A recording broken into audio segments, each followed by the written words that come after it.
When you hear a heavy, straight 4/4 rock beat, the physical reaction is immediate. Your foot taps, your head nods, and your pulse aligns with the kick drum. In the late 1970s and 80s, Stuart Copeland drove the police with this stadium-shaking energy. He functioned as the band's rhythmic engine, known for a sharp, aggressive attack. Playing with this unadulterated, sweaty power is what we intuitively recognize as playing with spirit. It is direct, physical, and understood by a massive audience. We often assume that the most straightforward music provides the clearest pipeline to human emotion. The fewer the barriers between the strike of a drum and the listener's ear, the more authentic the feeling seems.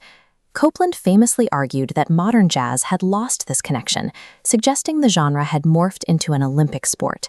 He claimed that jazz often prioritizes dexterity, the ability to play incredibly fast, technically grueling passages above a communicable groove. It becomes an exercise in athletic display. This contrast is visible in the waves.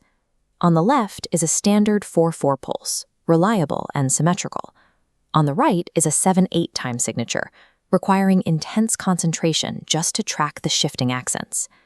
This raises a question about how we listen. Does crossing a certain threshold of extreme technicality actively suffocate the emotional core of a song? Or is there spirit hidden inside the math? To find the answer, we have to pull away from arena rock shows and step into the dense, smoky basement jazz clubs of the mid-20th century. In those rooms, musicians experimented with time signatures, the rules for how beats are grouped. A song in 5/4 or 11/8 captures a specific type of movement that a standard 4/4 pulse cannot reach. A polyrhythm occurs when entirely different beat cycles play simultaneously, capturing a nuanced, precarious human rhythm. Drummers rely on odd meters, hunting for a specific pocket that a rigid 4-beat box cannot contain. This notation shows how that structural tension appears on paper. Every circled chord and shifted accent is a highly intentional choice. These handwritten notes track the exact moments of tension and release. This complexity doesn't hide emotion. It creates the friction necessary for the music to feel alive.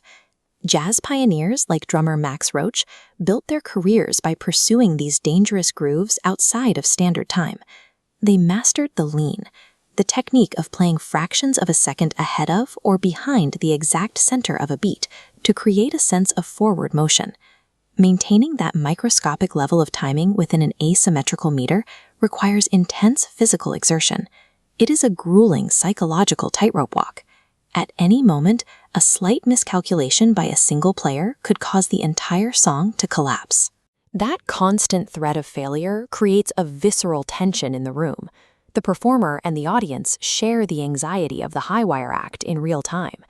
The extreme dexterity required to survive that performance doesn't diminish the spirit of the music. It amplifies it through the shared experience of risk.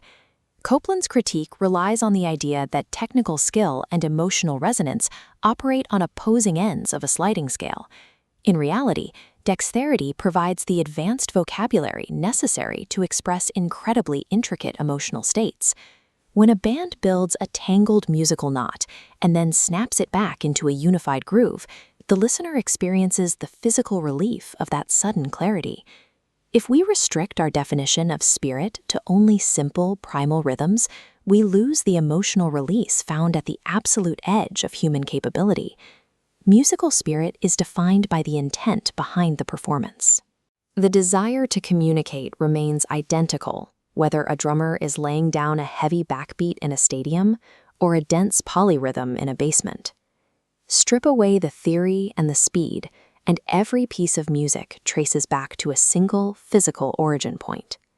Dexterity does not combat the soul. True mastery happens when the soul fluently speaks a language of math. This was brought to you by Notes and Silences. Thank you for listening.